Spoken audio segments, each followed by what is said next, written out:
ahead. What?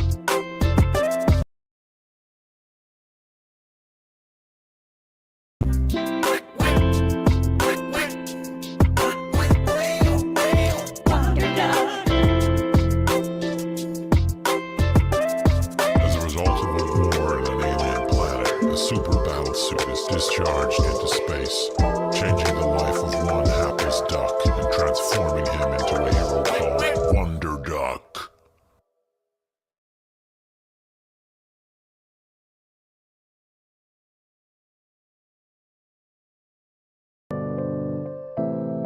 If I die tomorrow, I hope you hear these words. I ain't here to flip no birds or sip no serve. Hope the future generations can get this urge. Stay woke, youngin', and avenge these nerds.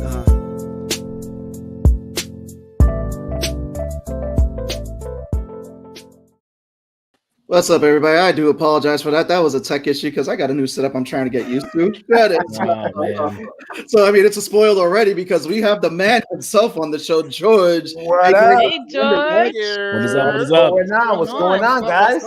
Chilling, man. Yeah. Like he's on this press tour. Yeah. I'm on the press. Yes, right. I'm on the press tour. Yo, dude, I love that you guys are all fucking wearing these shirts, bro. I really appreciate you guys. One, it's a really comfy shirt. Like it's honestly more comfy than I thought it would be. But it's a dope shirt. Like I'm here for it. And two, who doesn't love free swag? Yeah, right. Yeah, let's go. I said, you know what? I'm going to the nerd's house. I gotta bring gifts. I can't show up empty-handed. So here we are. Appreciate it. Thank guys you. have t-shirts. Appreciate it. But nah, man. Thank you guys for having me on. I appreciate you having me back on. And So I finally opened the Kickstarter page back up. Funded in an hour. And projects that we love for Kickstarter, and you're at triple your goal. Yeah, sir. dude. Nice. Like, Yes. come on, let's Congrats, fucking bro. go, kid. Ah, man, dude. Yeah, thank you guys. That's I awesome. appreciate it. T, I appreciate you, my brother. Listen, I was supposed to meet up. What up, John? Hey, what's going on, John? Jonathan! I was trying to meet up with you guys for that night that you were in the city. Oh, And, yeah. My girlfriend's mom showed up and we had to bail. But now we No got to get worries. together, man. I want to get together with you guys, man, and just do Definitely, this. summer's coming out. Please, we gotta do that. Put together the new grill. So, you know, Oh, put him man. in Yeah, on the grill. apparently, Man. Seabass got to grow now, so So wait. Here's- Tone's got a break for a little bit. I guess we'll see. Right? There you go. So listen, I someone's doubt gotta cook the vegetables, right? Listen, help me. First off, let's get some announcements. George is joining us for the announcement. So is this boy Sebastian? Your boy It's your boy Law. And you tone from across the hall. with. Saving the best for last. Be Mac. Let's We got go. Theater. So the only announcement I'm going to cover is this: if you guys have not supported Wonder Duck yet, go in the description. The link is there. Support Wonder Duck. We have been talking about this for like years, waiting for this issue to come out there. Oh So my George, God. how does it feel to have this Kickstarter launch and it's getting the success? You must be creating fucking stretch goals out your ass, bro. Like, Yo, you know what? Like, I got. So on the campaign, I put the first three, and I was like, I was very hopeful that I would make, right? So I got the first one, and they're all going to be like right now they're all prints.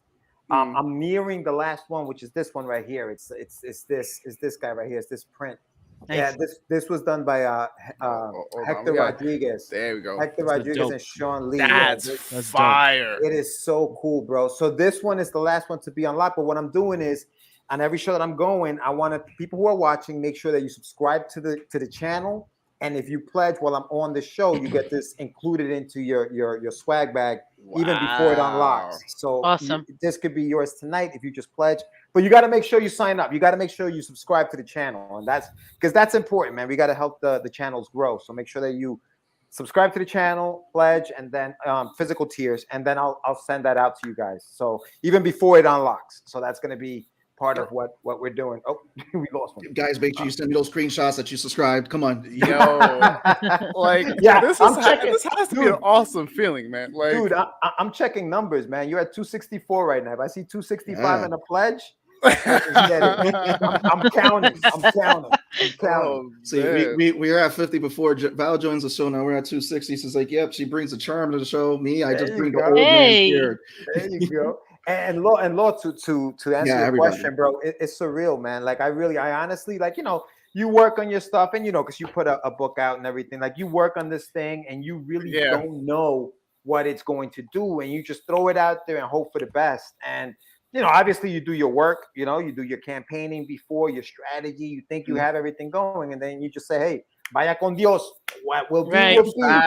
Let's see what happens. And fortunately, man, I was very fortunate. I have a lot of supportive people, you guys included, and I was able to make it, man. Yes, sir. Johnny's been my hype man. Yo, that's like again. But I have to say this is that this has been I love the book, George. I love everything. I can't wait for the next one because the fact is I love the writing for this book. You really been nailing down the story. It really feels and like an all ages story. It definitely has that classic feel of Disney Afternoon in it, with like and then I love the worlds you created here. But there is one thing I do not like, that rodent, that dude, that dude is a badass.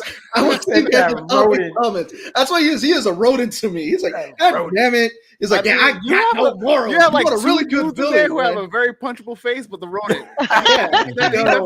For sure. A very punchable face. That's funny. Yeah, it's funny. When you create these characters, especially when you're doing an anthropomorphic book, I took some of the animals and I decided, okay, a rat, right? You think of a rat, you think of like, the dirty, just scoundrel kind of thing, like he hangs in freaking alleys and stuff. So I made him the villain, you know what I mean? So I used some of that into it, and I just had fun writing it, dude. Like I remember being a kid watching a 22-minute cartoon, and I just threw that into the story. I thought of like that, like what was I doing as a kid watching a cartoon, and I just got lost for 22 minutes. And in this case, you get lost for 22 pages, hopefully, in a book. Wow. Mighty John.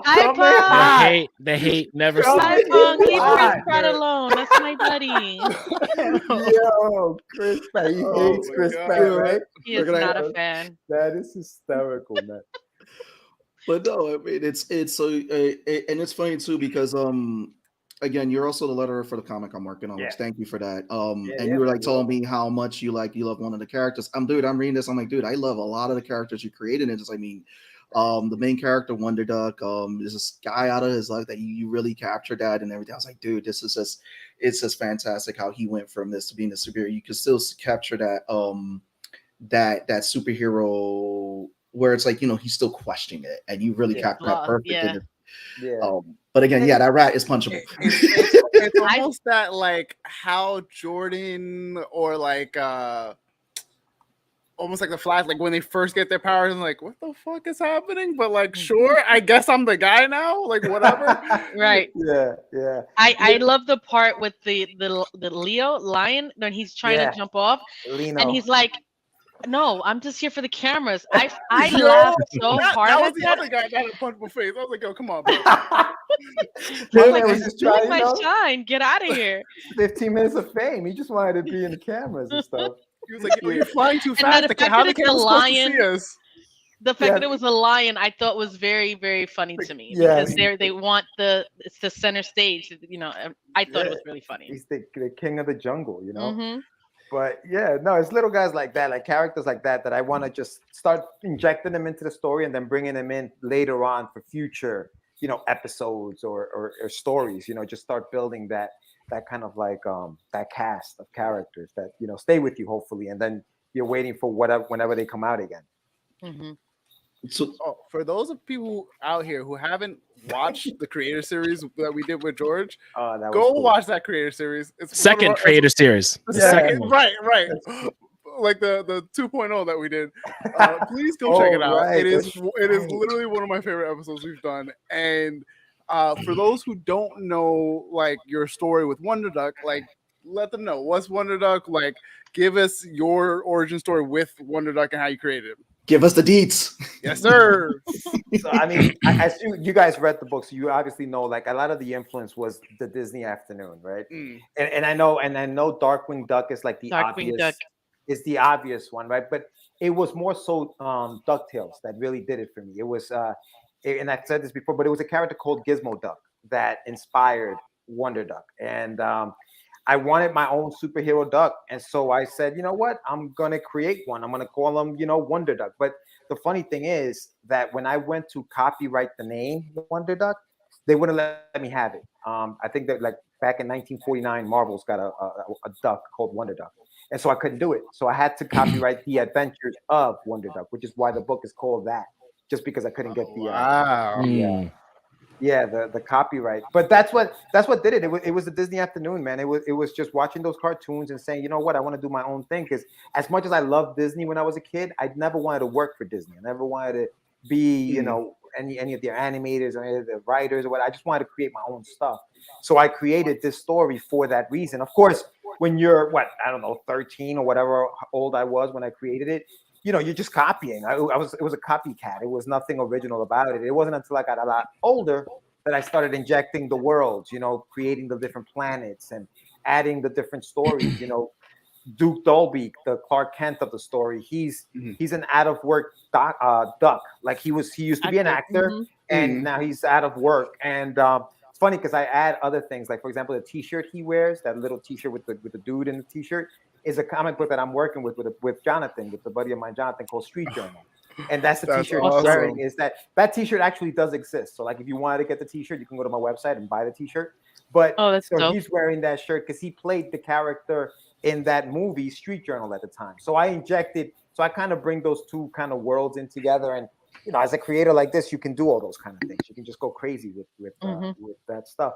But that's Wonder Duck, man. It's just a story about this duck who, you know, as luck has it, ends up being this freaking superhero in one of his lowest moments in his time. And now he's got to save the world, the universe, from, you know, Radimus Fink and you know, Garb and all these other characters that are in the I love that it is Radimus Fink. Yeah, and but I also like how you said, like, you use the shirt. It's about another story that he's wearing, another story that you're working on. What I did love too is the name of the news company.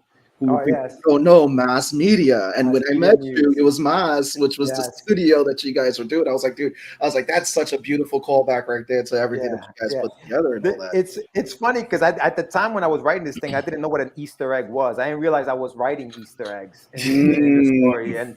And here they are. They're all over the story, you know.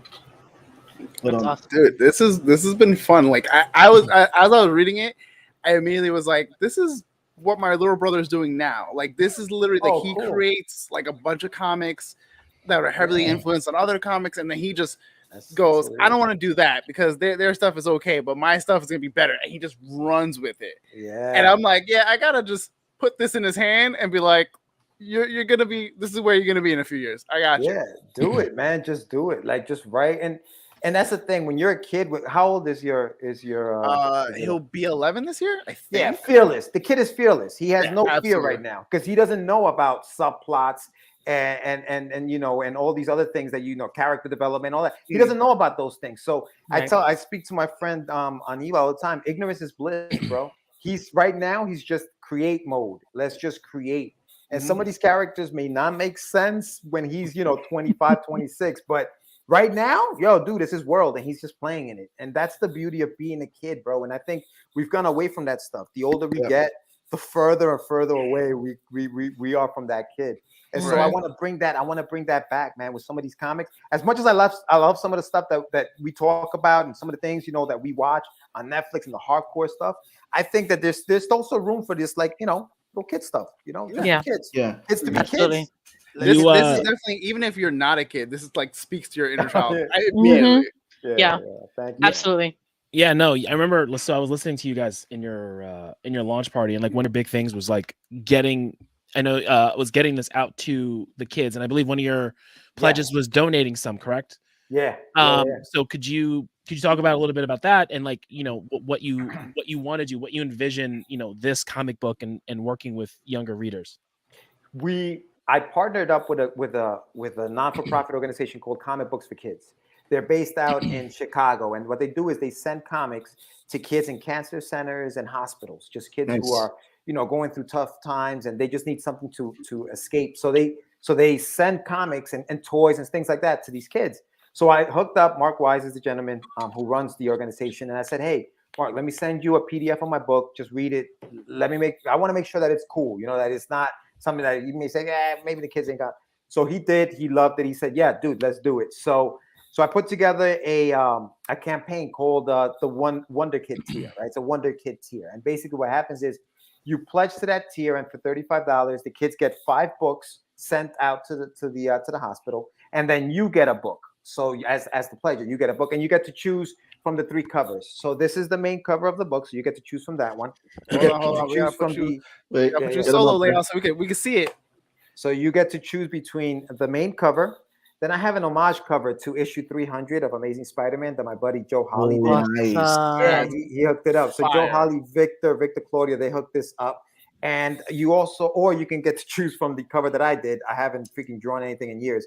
So I drew this cover. That's fantastic. And this I'm is here for it. Yeah, I did the pencils. Alex Rivera did the inks, and Victor Claudia did the colors on it. So you get to choose whichever comic you want, but 5 go to the kids. And if you decide, you know what, I love that tier, but I also want to get that trading card. It's an add-on, but also the 5 books are an add-on. So at the end of it, if you want to add an additional 5 books, let's just say, you can do that too. So I'm trying to get as many comic books out there right now. I think I have 55 in total that are going to them. So I want to get more books out to them. And like I said, hey, listen, you still get a comic. So it's not like, if you want to read the comic book, you still can. I'll send whichever one you just pick the cover, and I'll send you the cover. So it's awesome. How long is the next book? Because this one had a good like sink your teeth in. I felt like it was like 3 or 4 issues in this one. It's 4. Yeah. It's 4. Yeah. Okay. Yeah, it's 88. Yeah, it's 88 pages. I put the first 4 chapters of the book in that book that you guys have. So that's the first 4 issues. What I wanted to do, it's an 8 issue story. It's an 8 episode or 8 chapters. And basically what I did was I put the first 4 in there, and then part 2 is going to be the Florian Takeover part 2, and that's going to have issues 5 through 8. So right now, this campaign is for chapter 5. And so whatever money I make here is obviously going to help fund the rest of the book, which I'm hoping will have, because the artists are already working on issue 6. So they've already penciled it. I've already approved the pencils. They're inking and coloring it right now. They'll be sending it to me, the letter, and then I'll have issue 6 ready. But yeah, no, I'm hoping to have the second part out by end of next year. Nice. Yeah. Again, I got to congratulate you, because I remember when again meeting you, and it was just 1 issue of Wonder Duck. Oh yeah, you had it. It was hot at the con, but oh yeah. But yeah, you with this, you've worked with Darkfire Press. You've worked with Big Cat Studios, who's pretty much the artist behind that. What was it with the process with interviewing them and seeing and hammering down the artist who was able to get that vision across when you first started seeing them translate Wonder Duck from what you were writing to images on paper? I met Big Cat Studios back in I want to say 2006 maybe. They were working on my first book, the Rust 5377 graphic novel. Okay. So I met them then, and they were working on that book first. And so when they were finished with that, I was like, oh, all right, well, I have artists now. And they're in the Philippines. Big Cat Studios in the Philippines. They changed their name since I started working them. Their name, the name of the studio is now Studio 9 Lives. So, and they've done work, dude. They've done animation work for Castlevania. They've done some animation work for them. So they're dope. They are dope, dude. I got so lucky finding them when I did, because it was one of those things where I caught them before they became this big studio, and I got so cool with them, and we're really cool, man. Brian Burrito, who's the head of the studio there. He's an awesome dude, bro. I'll send him messages. I'll be like, yo, Brian, this is my budget. Can you work within this budget? Because you got to pay pay to play. You got to pay to play. And so, they work with me. They're like, what's your budget, George? It's this. Okay, cool. Let's work. And I was like, all right, and so they're working on the next 4 issues. But I found them through, back in the days, DeviantArt, and I think it was DeviantArt. And so I linked up with them, and they've been cool, man. I've been working with them ever since. And then once the first 4 chapters were done, I met up with J.M. DeSantis, who's Darkfire Press. He's the head of Darkfire Press. And I said, hey, J.M., are you looking for any, maybe kids' books or anything like that? And he's like, let me check it out. Gave it to me, loved it. He said, yeah, I'll publish it. So that's how I started publishing through him. And, right now, you can get it on Amazon. You can get it on BarnesandNobles.com, Comixology. You can get it on there. Obviously, if you wanted the book. So you can get the first 4 chapters there. But like I said, the next 4 I'll be working on, and hopefully, well, not hopefully. And this is what I do. I'm doing it right now. I'm just you know what? It's getting done next year. That's right. Speak it into existence. It's got to happen now. You know what I mean? Like, I can't be like, no, I couldn't do it. No, the manifest is real, my man. That's it, bro. And so with the success of the campaign, what I'm doing is I'm offering this guy right here. It's a golden. Wait, let's get that solo. We're Willy Wonka fans right here. So the golden ticket. So basically, what this ticket is I'm gonna put right now. I have 3 because I have 86, I think, or 87 backers. So for every 25 backers, I'm putting one of these randomly in somebody's bag. Like, I'm just randomly gonna pick somebody and I'm putting these things in. So right now I have 3. I'm hoping to unlock a 4th one and a 5th one or whatever. So every 25 I'm unlocking these. So what it is basically it's a ticket that allows you to redeem it for the next graphic novel. So if you see me at a convention, if you see me anywhere where I'm, exhibiting or whatever, just come up to me with this thing, give it to me, and I'll give you a free copy of the next graphic novel. So that's just another way of being, just having, just saying, now I got to do it. Like, now I got to do it. Arelis, what's up?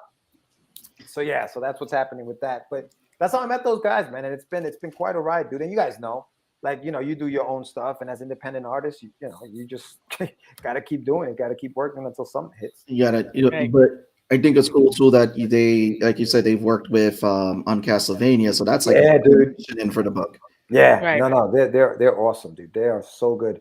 Yeah, you follow them online. I mean, go to the studios9lives.com or go to their Instagram. But yeah, they're doing big things out there, and the Philippines is full of talented, and all over the world, just talented, gifted artists, bro. You've had plenty of people on the show who obviously hire artists outside of the U.S. and they're incredible, just incredible. The amount of talent out there is freaking nuts. Yeah, absolutely. What would you give as far as someone who wanted to start? What would be the single most important advice that you learned along your journey? I would say, be that 11-year-old kid. Michael, what's up, Mike? Did you subscribe? You better have subscribed. I would say, be that 11-year-old kid. Be fearless, man. Like, don't forget about all of the doubt and all of the fear that automatically you come into this thing with. Like, oh, will I make it? Can I make it? And just go for it. Just go for it. Put it out there, and then make your mistakes, fix them, and keep going. Like that. I like that's that. what it is. Yeah. You got a full send. Take them lumps and just keep going. Man, that's all part of the industry, man. Taking the lumps, go out there, meet up. What's up, Izzy? What's up, Izzy? Oh, it is Izzy was on last week. Ben subscribes. Manga. Okay. Okay. Michael.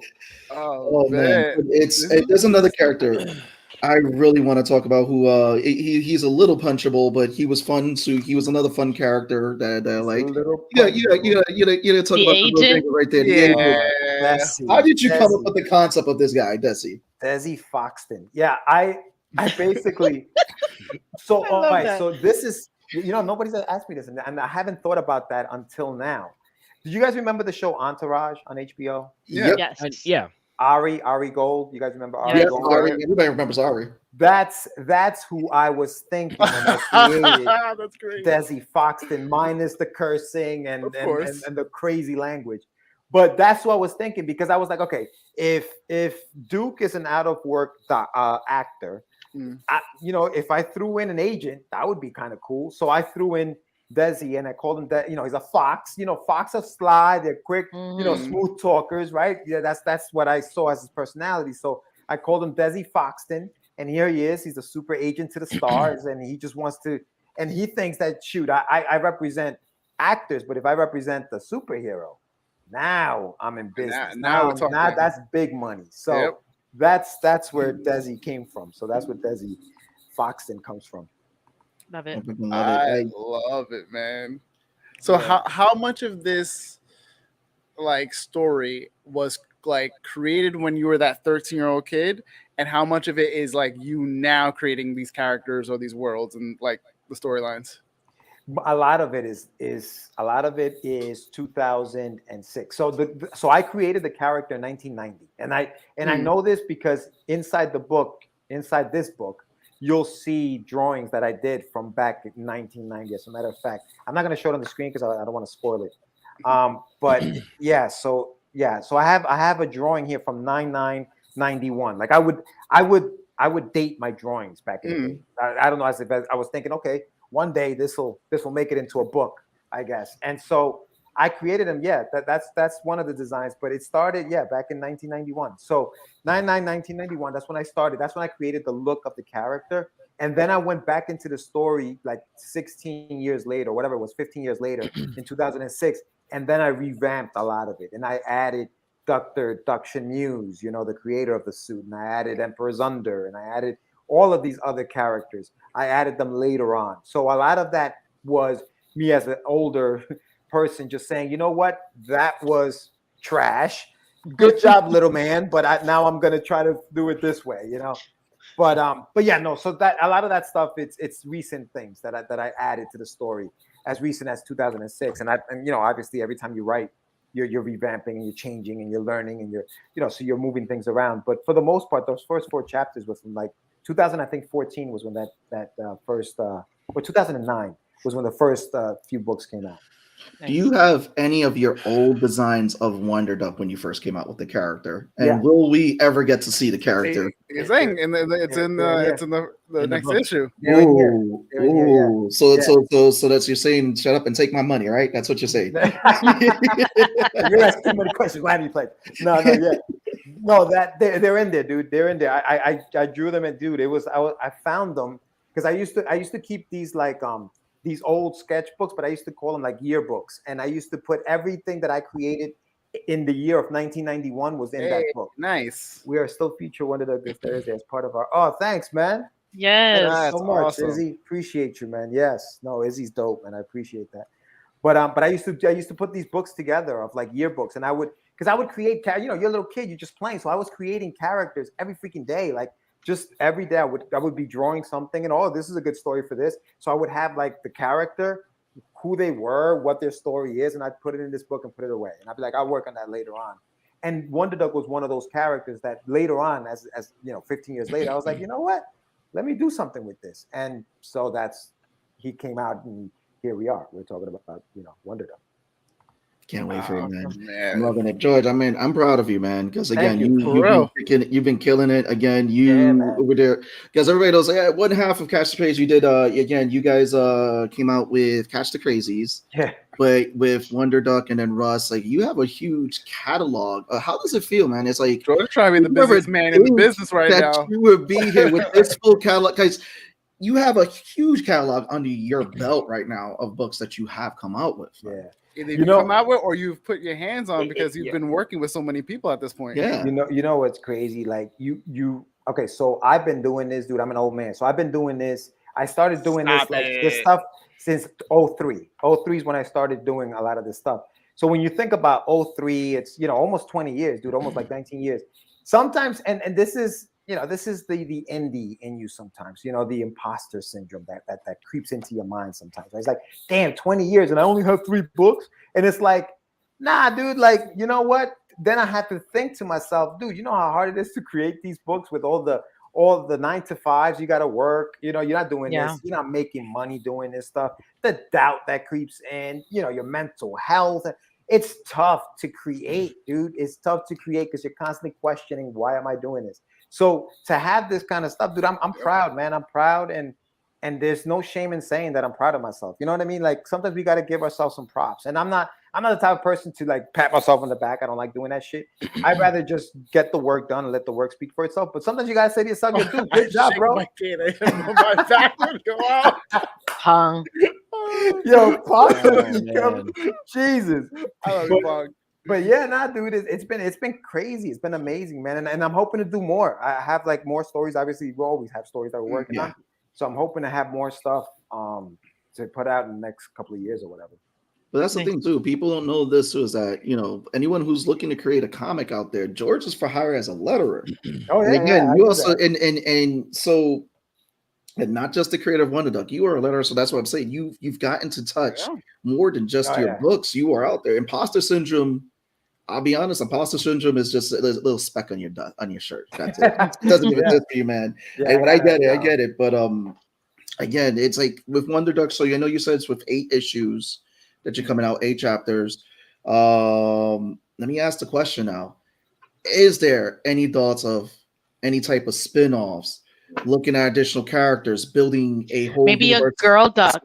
Ooh, about to challenge you. Just saying, you know, girls want super suits too. There's a lot. There's so much.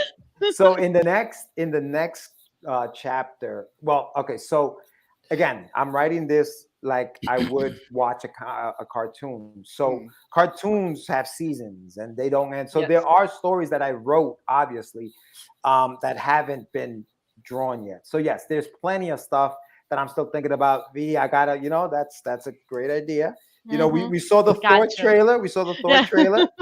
You see the mighty Thor. Natalie Portman is not my favorite. I know you don't like her, right? It's not that I dislike her. I just don't think she's great. But she's not as bad as Kristen Stewart, you know. But, Wow. Oh yeah, you had your we discussed minutes. that. Yeah. Yes, I remember that. Real quick, which one is the pledge to donate for the kids? 35. So it's the Wonder Kids tier. It's $35. It's still Cool. $35 tier. Yeah. I'm putting that in now. Oh, thanks, V. Great idea. Yeah, no doubt. I want 10%. Wonder Gal. Yes. I want 10%. No. I'm gonna take. Val. There you go. Wonder Val. I'm just saying. That's just throwing it out there, you know. You just took Jonathan's percentage. There you go. Sorry, Listen, you donate $100 to kids. There you go. Yo, word. Holy cow. That's a great one. We'll talk, Val. We'll talk up here. Don't worry about it. But yeah, no, there's plenty. There's so much that can be done. And listen, and I'm not a greedy writer. Like I have a buddy of mine, Carlos Rivera, who wrote a story for Wonder Duck, and I don't mind that. I don't mind having other people come in and maybe write a story. You know, 2, 3. Aurelius approves. Yes. Aurelius approves. So yeah, so there's a lot more. I want to do crossovers with different characters within other independent artists that have books. You know what I mean? Like, so yeah, this character can lend itself to a lot of things. I just think that, sky's the limit when it comes to these, especially when it comes to that kids books. I think that we should all just kind of, go in there and just write some kids books and, put them out there. Yeah, absolutely. Yeah. I love it. I got another one for you. As someone who also put out a book, like almost 20 plus years in the making, like I know my high school, like coming out of high school self, who said, "Oh yeah, I'm gonna write a book one day." Put it out there, but like obviously, like putting it out is like a whole like, oh shit, it's actually happening. Like I did that. Like going back and looking at your 30-year-old self, and you were like, "Hey, we did it." Like, what would he say? Like, what would he think? Who, me or the little kid? The little kid, you. Oh, the little kid be like, "We did what? What did we do?" No, I think he'd be like so excited. I think he'd be asking me for toys, and he'd be asking me for all kinds of stuff. And then, because that's the thing, right? That little kid just keeps motivating you to do more things because he doesn't understand that it costs money to do a lot of these things. So he just wants more, which I embrace, man. I'm here for it. I just think, like you said, man, when you're 18 and you're saying, "Yeah, I'll write a book," I look at creating like working out, right? Like you need that buddy that goes to the gym with you, because if you decide to go by yourself, eventually you're just gonna stop going, because it's hard to self-motivate yourself to do some of these things. So I try to keep myself connected, man, with like my boys. Like Jonathan's a big contributor to just keeping that creative juice flowing. Sam, obviously. You know what I mean? Aniba, sometimes, just you guys just randomly, just that kind of stuff. I think you need that sometimes. Just call up, "Yo, what are you doing? You working on anything?" "Yeah, man, I got this story." What is it? And just flexing those creative muscles. I think that helps, because when you don't have that, no man's an island, and you can't just do that stuff by yourself as much as you want to. You can't, dude. You need your support, man, your support system. So and I try to build that. Yeah. So I'm talking about that creativity and everything, thinking like a kid and all that. Like we always talk about, we're part of a D&D podcast, Medusa's Cascade. Yeah, I love that. That the D&D has become a great way to help revitalize creative, just because it forces you to kind of role play as your character. Now, speaking of D&D, and we all look at product placement and everything. Would you ever, or would you consider ever doing like a D&D style Wonder Duck world where people get to build their characters, or that Wonder Duck and just play out the character like that? Yeah, that'd be pretty dope. That would be dope. Yeah, that would be awesome, dude. Like, unfortunately, like, listen, you're gonna revoke my nerd card, but I never got into D&D like that. Don't feel bad. Hello. We'll get I'm not revoking any nerd card. Val is purposely not indulging. She's trying to avoid. I purposely boycott. Okay. That does not take away your nerd card. I promise you. we only really got into it in like 2020. Like Seabass had played previously, but like me and Tone and like a lot of us who are doing the podcast only just got into it. So like it's never so late. I remember when I first met you guys, Tone, you weren't even too comfortable about writing some of these things, and now you're like, I don't write anything. It's just all you still don't? Tone is like it's just 5 characters deep with like some of the best fucking speeches I've ever heard. This kid is the biggie of D&D over here. I have to spit straight into the mic, bro. I don't write nothing. It's true. I don't write anything. Like, and it's not even like trying to bullshit. Like, yo, if you go back and listen to a lot of the shit that Tone says, as any of his characters, he has moments where you're like, this motherfucker. Yeah, are you constantly recording this stuff? Like, are you constantly recording it? Yeah, it's there. It's all up. Okay, Tommy has all the audio, and it is all on there. I've written one piece of dialogue. That was it. The Vlad speech. Yeah. The Vlad speech gave all of us chills. We were like, oh, yeah. Listen. If you listen to Tone's character, tell me that his character, you will have to listen and come back to me and let me know you hear the dad energy. He's the dad of the group. The dad energy. Nice. He's the dad of the group, but he's also that guy who's like, you know what, these fucking people, fucking, you're gonna deal with this shit again. But we're gonna create a new pledge for you. We're gonna create a new pledge for George today. We can get George's campaign to 6,000. Oh my god, 6,000! Wow! We will put Tone on the grill, make George a banana from what? What? Huh? How are you volunteering Tone? That thing was such a curveball, bro. First of all, there's so much wrong in that sentence. Right. Put a knee on a grill.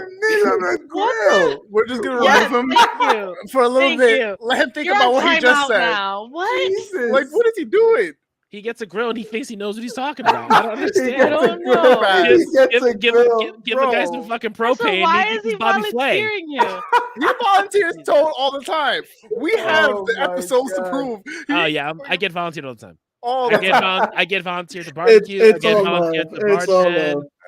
It's all love. It's all good. I just submitted my support for the kids. Oh, Val, thank you. I appreciate that. Yes. Just so you know, I want that cover with the homage to the Spider-Man one. That covers official. You want our Spider-Man? That's it. Yep. I got you. That's yours. And that's, you gotta draw it too with Wonder Val right there in the back. Wonder Val. In the comments. Wonder Val. That's amazing. That's funny. Oh man. But no, I mean, again, it's just something because also too, again, just seeing where you come from, everything, and then with the stories, and then the inspiration, and then what's cool too is the last book. Again, it had some of the character sketches right here, which the characters and all that. So just letting everyone know out there, if you have not supported Wonder Duck yet, you need to go out there right now, open your wallet, open your heart. Do it for the kids. The kids will love this book. Regardless, it is a great read. They definitely will. That's my favorite I love the story, and it's very much nostalgic to the Darkwing Duck days, the after school cartoons, the Tailspin. I loved it. It was so good. Thank you. And it's something great to have in your comic book collection. Like a lot of people get scared of investing into indie comics. This is one of those indie comics that you want to put an investment in and that you want to add into your library. And again, it's also like I'm a huge trade paper book person. This trade feels I love so trades. Nice. I love a good trade. Listen, the thing with trades is their shelf life is endless. Like it's, you know what I mean? Like it's not like and I love comics, you know that we all do, but like there's something about that trade, being able to just, read it and put it away and come back later and read it again. Yeah. So, and I'll say this, listen, these comics that you're getting, like the issue 5 book is never going to get printed again. Like I'm not just saying that because I want money at conventions. Now, I'm not even printing it for conventions. Like this is it. Like whatever I print for this campaign is it. I'm not reprinting these things. There'll be none of that stuff. It's just going to be for that. The next time you'll see this in print, it'll be in the next graphic novel. So, it's gonna be that. So being the Kickstarter veteran that you are, Yeah. you hold the title like Kickstarter veteran. I keep doing it. So what is it? So let's say, for example, someone is coming out there, they want to release their comic. This is their first time going on Kickstarter, because obviously we've seen so many people make mistakes on Kickstarter.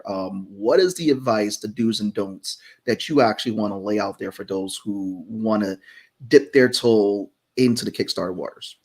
I think, and I'll say that, and I'll start this by saying, not everything works for everybody the same way. So like what worked for me may not work for you, but I'll tell you this.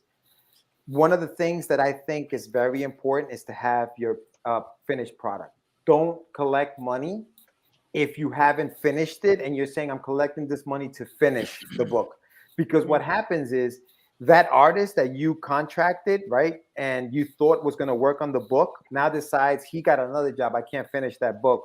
And now you got to finish it with maybe another artist, and now you got to start all over again. And maybe the artwork doesn't look the same. And what you were selling people on the Kickstarter, because you had 5 pages done as a preview, now isn't going to happen. And now you have something else. So have finished product. I think that's number one. And I think that a lot of the hard work, dude, I think is done before the campaign even launches, because you have to get that buzz. You got to get it going. You got to let people know, hey, it's coming, it's coming, it's coming. Maybe you don't need 5 months like I did, like a psycho. I think I started promoting in January. Maybe you don't need from January, but if you're putting out a product in May, maybe March, April, you start telling people about it. Let people know, that it's coming. That notify me page, use it as much as possible. But I would say, do that, and then do this. Get on shows like this, man. Get on shows like this, and listen. I did this. I love doing this. Give something back, right? Like when you come on the shows, bring your people, tell them sign up, subscribe. Help that channel grow, because the more people that see you on that channel, the better you're going to do. It's just going to help you out. We're just going to help each other out. So I would say that, man. I think you have to be a promotional, whore when it comes to this stuff, and be shameless about it. Be shameless about it. Yeah, get the buzz, Dan. Dan got a great book, bro. Dan's got a great book. Bigfoot Knows Karate, Off the Hook. But I was hearing about that book before it even came out. Like that's the kind of thing you want to do. And then once it's out and it's great, then everybody's heard about it. So I think that's what it is, man. Create that buzz and make sure you have finished product before you even jump in on this thing. Especially as a little guy like us. Like if you're Todd, you don't have to have finished product, bro. You say you're gonna put it out, and he's got 1 million people following him, and then he launches and he's made his goal. Like it doesn't even, and they'll wait. Dude, I'm still waiting for a Stan Lee book. You know what I mean? That somebody's producing. I don't know where it's at. I'm still waiting for it though, and I had no problem plugging to it. I'm not even crying. I can't wait to get it. But we're not that. You know what I'm saying? Right. Like, you got to be realistic about it. I'm gonna throw the crossover gauntlet out there that I really do want to see, though. I want to see Wonder Duck, Pinguino, and Bigfoot Knows Karate in one book. Yo, that'd actually be wild. Not gonna lie, that'd be wild. Yeah. Well, I don't know, man. I've seen some of those Pinguino pages. Yo, Wonder Duck's in trouble, bro. That penguin is a savage, my dude. I'm like, absolutely. What is going on? Absolutely. Oh, man. I gotta have it now. I'm gonna throw it out there. I think you guys all have like the artists at least compliment each other enough that if you guys crossed over, would it be too jarring? And I would love to see it. Yeah. Damn, fucking Seabass! Now I want it. See, I would see like this version of Wonder Duck in it. Like it wouldn't be the cartoony version. It would be like this version of him. You know what I mean? It'd be like more like a that kind of stuff. But I'm here for dark version. Yeah, the dark version, the Adult Swim version. There you go. Yeah, yes. Wonder Duck After Dark. Yeah, Oh, but man, yeah. Go ahead, Lil. How do you feel? Like this is bro. It's funny because it's exhausting, dude. Like this is tiring. I think I've been like, man, I haven't even been on that many shows. I think I've been on maybe 5 or 6 shows, but like, they just get, it gets exhausting, dude. And then behind the scenes, not just these shows, but behind the scenes, just the spammy behind the scenes stuff. Hey, have you checked out my book? Have you checked out my book? And that's the other thing. You got to step out of your comfort zone. And if you're not that person, you got to be that person sometimes. Otherwise, the campaign's really not going to do as much as you want it to do. Because even if people don't pledge, sharing it helps. Like, you know how many pledges I've gotten off of maybe not that person that I reached out to, but somebody they shared it to just said, oh, that looks kind of cool. Let me go pledge. So there's so much that goes into this stuff, and it is exhausting, dude. But I feel great, man. I'm happy, man. My goal has been, let me try to get a pledge a day. Like, that's all I want, just a pledge a day. You know what I mean? And let's keep it moving that way so I don't stress myself out. Because the worst, and we've had this in some campaigns where like 3-4 days go by, nobody's pledging. And like, dang, oof, that hurts. You know, you're like, damn, nobody likes man, it. You can always do a Twitch marathon for it. Yeah, well, you see, that's the thing. And I'm a little old for Twitch marathons. I'm like, what the hell is that? No, you're never too old for a Twitch marathon. Trust and believe, 19 hours because your friends are just like, yeah, I bought the book. Like, literally, I was like, I'll add, I think it was like 30 minutes to the clock every time someone shows me up like a receipt for the book. Damn. And they were just dropping them in my DMs. And I was just like, wow. Cool. Good for you, bro. 19 and a half hours later between like gifted subs. And all maybe 10 minutes for every receipt, because 30 minutes? I don't know. It might have been 15. It might have been 15. Okay. But like it was enough that like my friends, like at least 7 of my friends and family jumped in and like did it on top of the ones that I already knew pre-ordered the book. So I had a bunch of I had like 6 or 7 pre-orders off the rip that I knew off the top of my head. And then the couple that I had to check to be like, all right, I got to add these. So already I started the clock with mad time for no reason. Yeah, all right. But it's good though. Twitch is fun. We're gonna get George on Twitch. Right, yeah, I've been saying I'm gonna do it for years, and I still barely.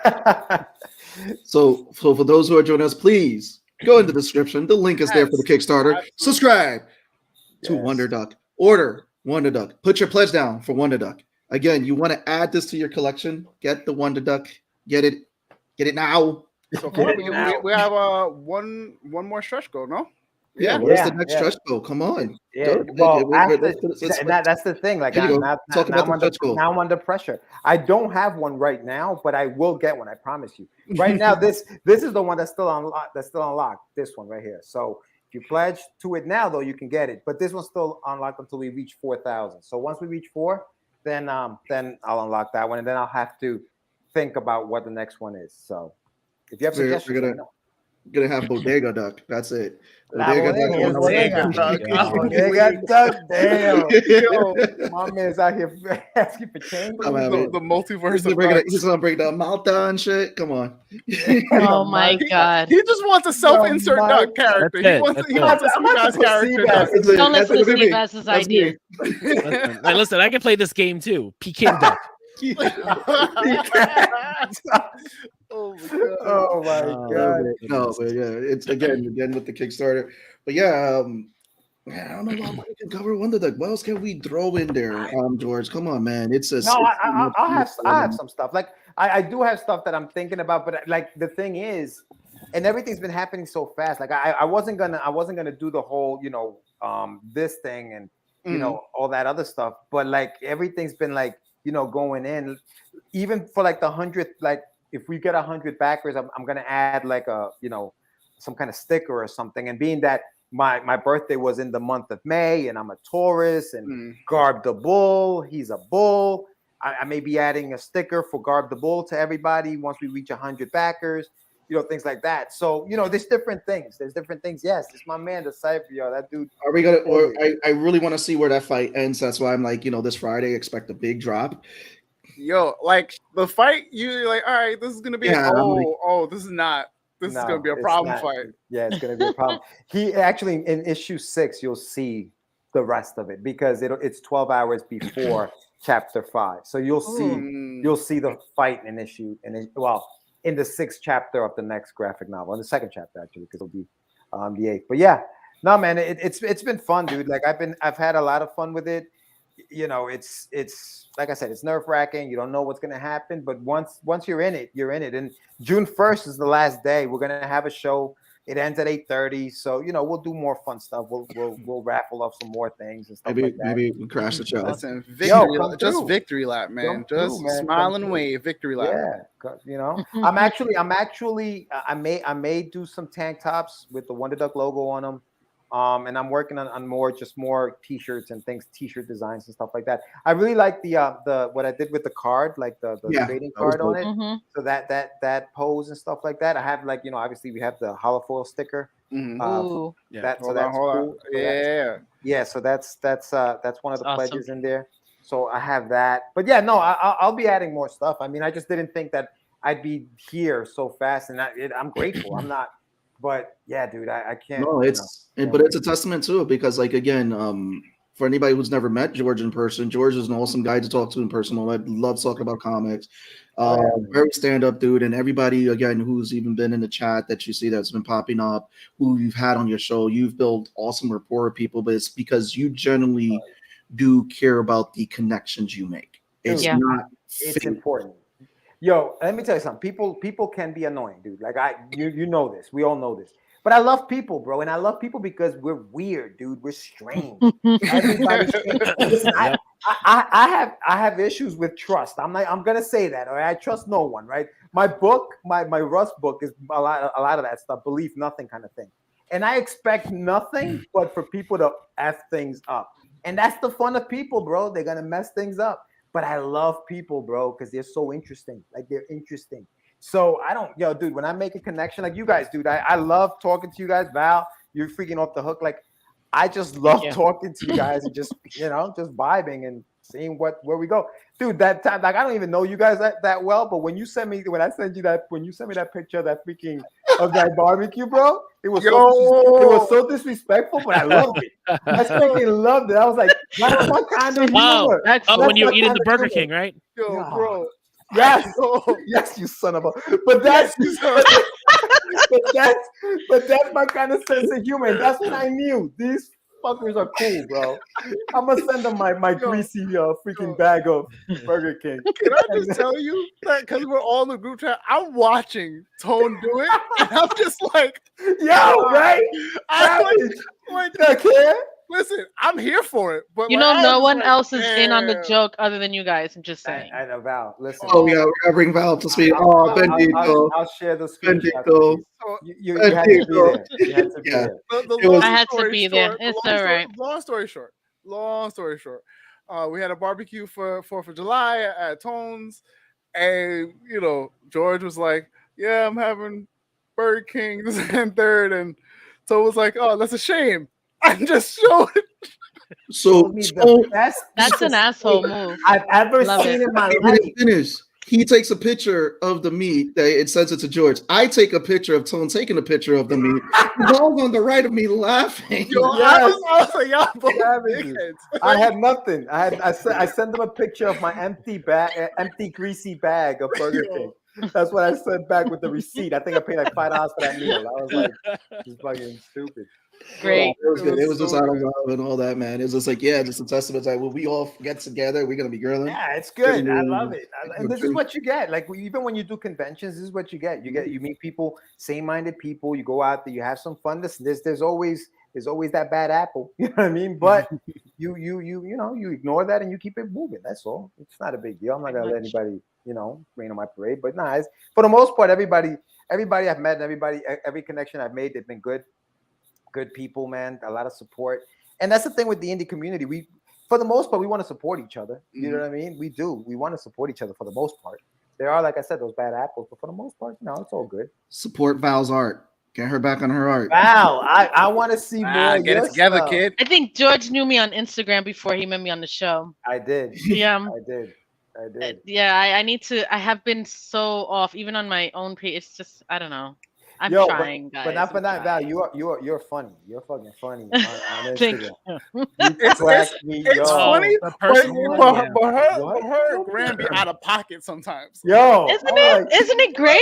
It's out of pocket, kid. I'm like, Val, dude, you listen. I see some shit and I'm like, nah, that's funny. You share. Yeah, You like to that's share. funny. You like to share. Yeah, That's exactly. I don't make it myself. That's the disclaimer. I don't make it. I just repost it. I know. No, but I do want to. I'd love to see more art from you because I think you're an incredible artist. People are sleeping on that, so you definitely have to do more of that. No, I'm sleeping on her. Like we used to work at the same place, and then when she used to go in on her arm, like, dude, how like just her anatomy, the way that she kills it with like when she starts doing with the pens getting in there, I'm like, dude, just the detail. I was like, I was a fan since day one. I'm like, dude, you gotta get you do be throwing a lot of detail into your pencils, man. Like that shit's fucking nuts.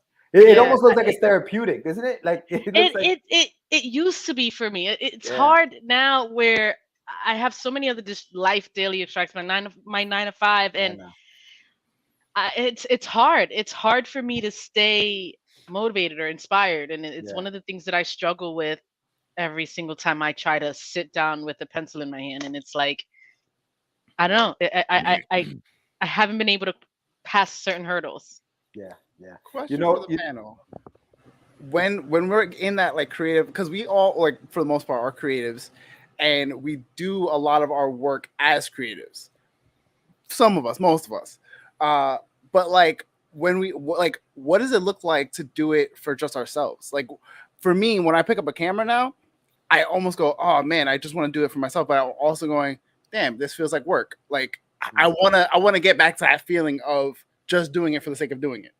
Yeah. See, when I drew, it was always, someone else would just take it and it'd be something they put on their desk, on their cubicle. And it was always just, something to do. And here you go. Thank you. Bye. Kind of thing. And then now it's like, I'm remote now. I don't have that. It's just, I don't know. It's hard for me to do something that for me kind of thing. I don't know. It's just been hard. Nah, you're right. I think those four walls mess with you, man. Like that lack of just seeing people, and doing things like that. It really messes with you. You think you're okay. You're like, oh man, I wanted this, and you're like, I'm nah, screwed. man. Yeah, right. You're like, this isn't cool.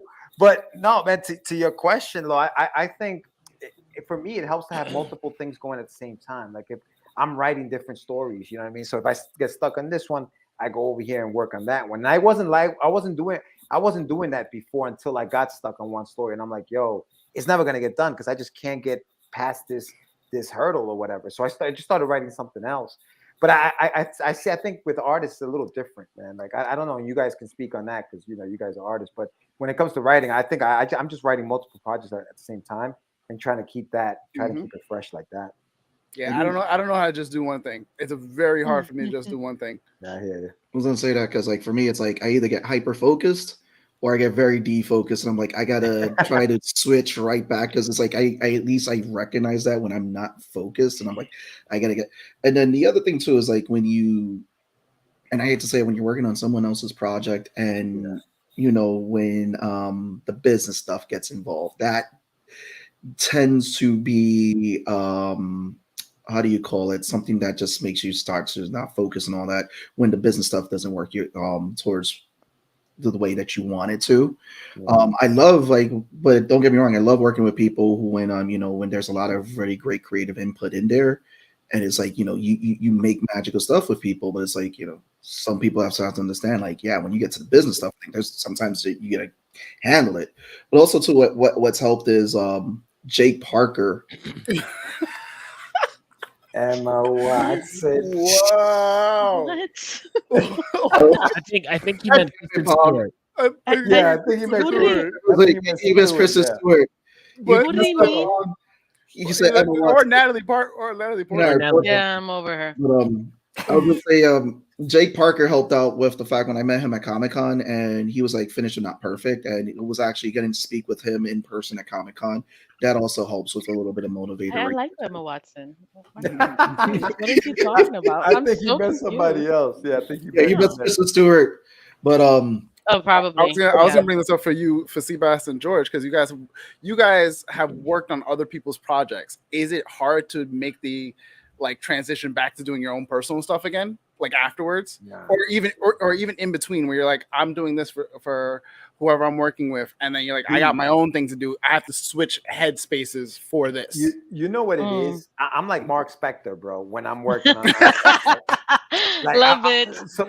Let me tell you what I so when I'm working on my own stuff, I'm more Stephen Grant. I'm like this humble, you know what I mean? Whatever. Yo, what up? Yeah, Kristen Stewart. I got it, Punk. Now I got it. Thank you. Yeah. So I'm Stephen Grant. Like I'm like, oh yeah, I'm gonna do this for myself. And when I'm working for somebody else's shit, I'm more like Mark Spector, right? Like I'm like, yeah, I'm gonna make this shit hot so that they like it. And I try to be, even better, as best as I could possibly be. So I get a lot more. And that's the way I look at projects. Like I'm like, okay, now I'm gonna do it. I'm gonna make sure that person hires me again because it's a business, right? So you want to put your best foot forward, and you want to make sure that you get, if they have another job or if they have something else they want you to work on, you want to make sure that you put your best foot forward. But that's not to say that I do shitty work for my own stuff, because obviously that's my stuff. So there's also that part of me that says I got to work on my own stuff, and I got to make my stuff look great. But yeah, no, I think you got to be a little bit of both, man. You got to be, and I love working on my own stuff. I do work, and I love working, like, for example, like, even with working with you, Seabass, like, I want to see your stuff out there. So there's that level of the thing. It's like, yo, I want to make sure that this thing gets out there, and I want to make sure it's nice. So I'm going to make it nice because I know you.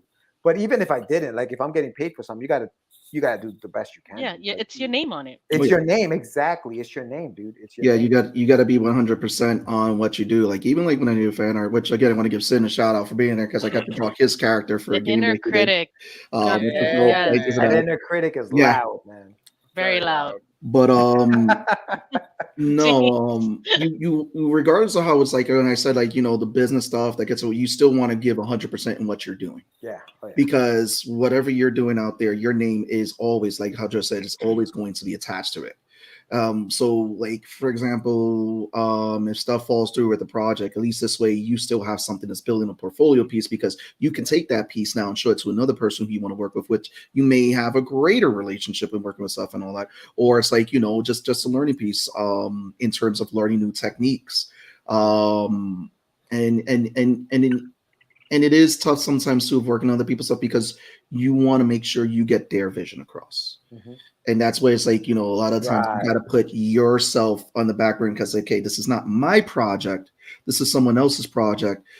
But you also have to, kind of steer them in a direction where it's like, this will work for the project, but at the same time, it's still, you have to keep in mind, this is this person's project. Like, they may not see everything. You have to kind of like, it's kind of like sales. If you're selling something, you're kind of selling someone a product, but just starting, you got to get their opinion swayed to that. So it's the same thing when you're working on someone's product. You have to let them know, like, this might work a little bit better. We're still going to keep with your vision, and you show them the different things. Sometimes, like, as an artist, you have to come out with 3 different versions. Like, this is the version that we work with. This is the version I have for you, and this is another version. And they may pick 1, 2, or 3, but this way, you're giving them, and it becomes a great recommendation for you.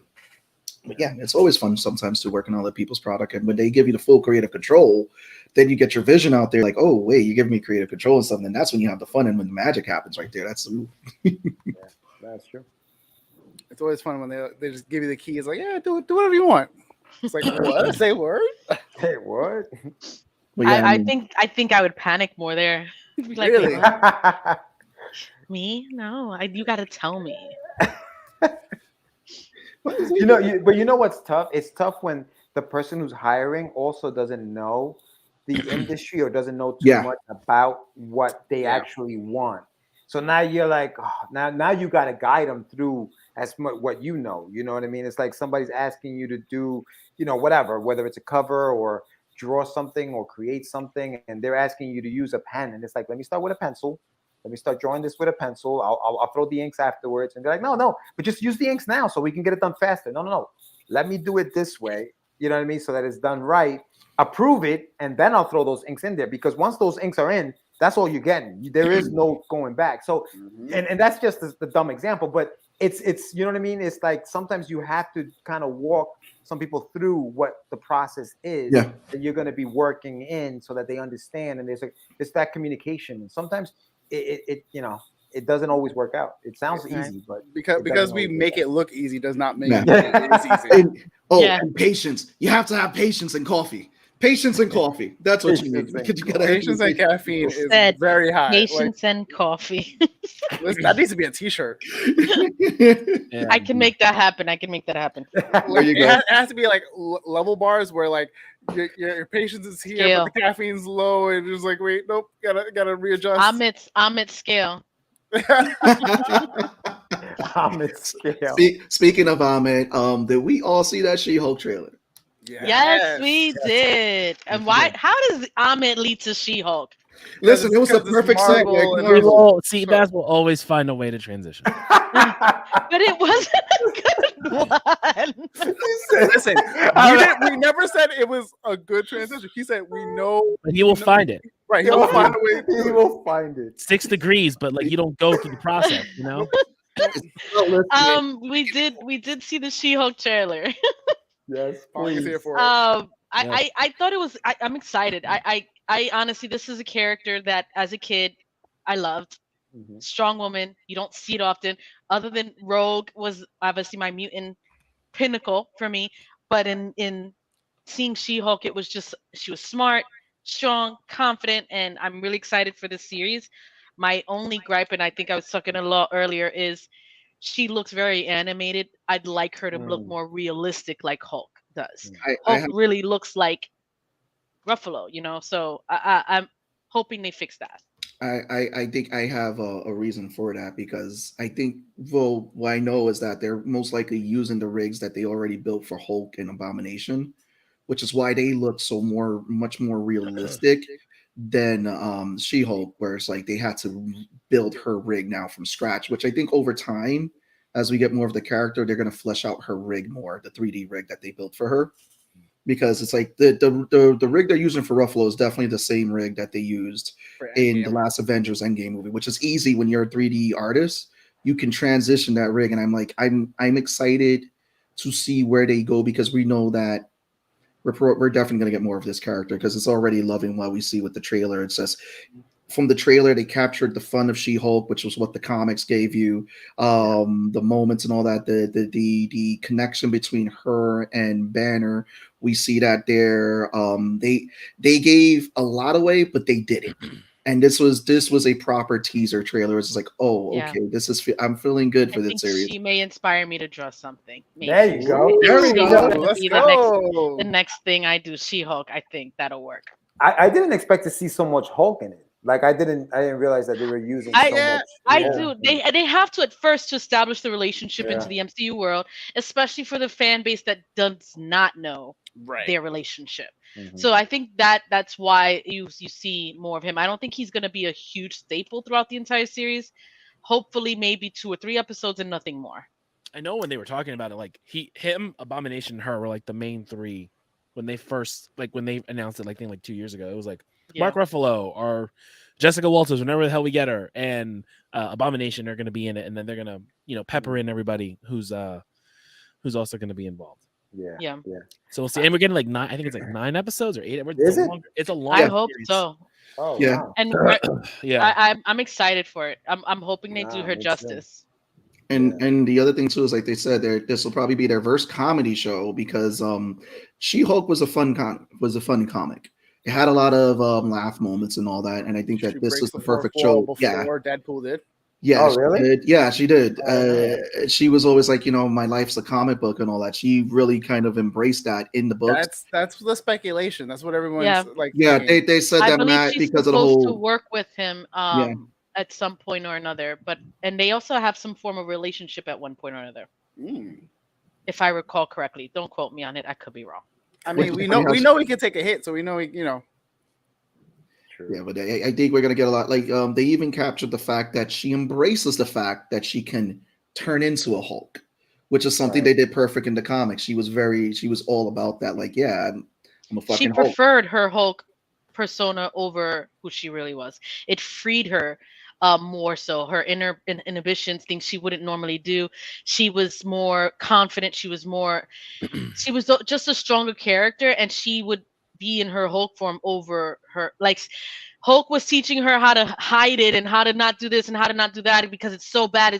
She's like, no, get out of here. This is me. I'm going to do this. And she was like a complete opposite of what we knew. So I'm just really excited to see what they do with this character, and hopefully they do it justice.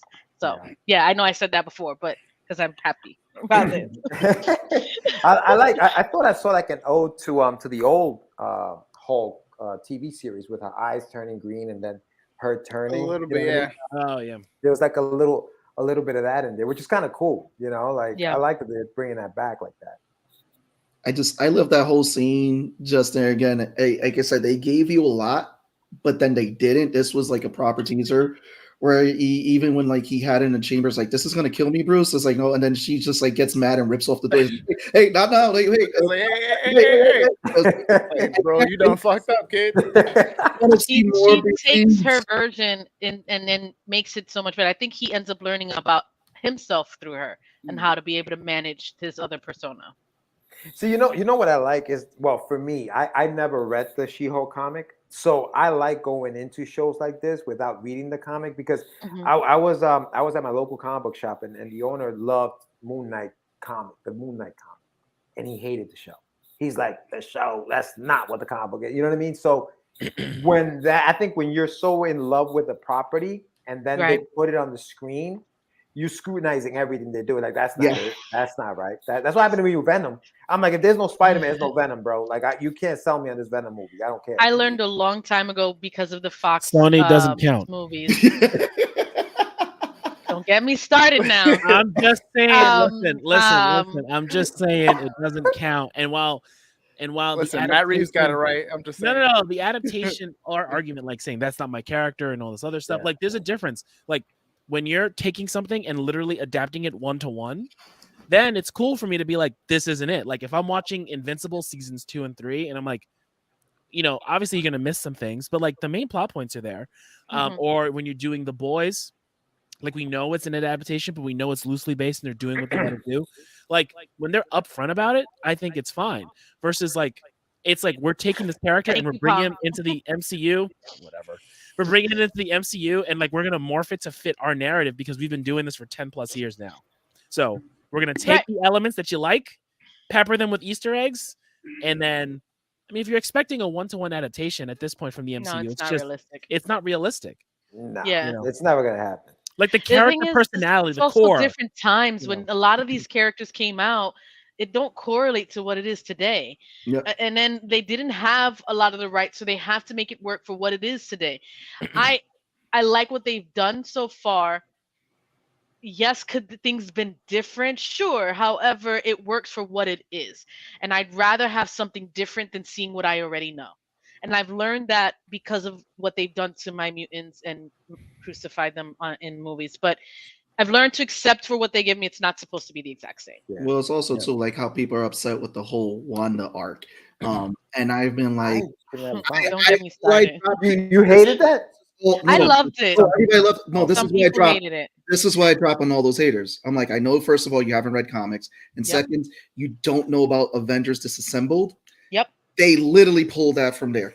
Right. Literally pulled that, and it's like Wanda's arc has been so beautiful throughout the MCU. We know that they're not fully done with her. Where rumors are that we may get a full movie. That's the rumor right now. Hasn't been fully confirmed, but the character is still there, and I can't wait because there's so much more. Oh no, you're on the man. You're on the man. What's up, Michelle? Oh, wait. This is from Michelle. Hold on. Make sure you're subscribing to Wonder Duck. Damn, Michelle, what did I just walk into? A commercial real quick. We are celebrating Wonder Duck today because George's Kickstarter is out there. This awesome book that you want to add to your collection.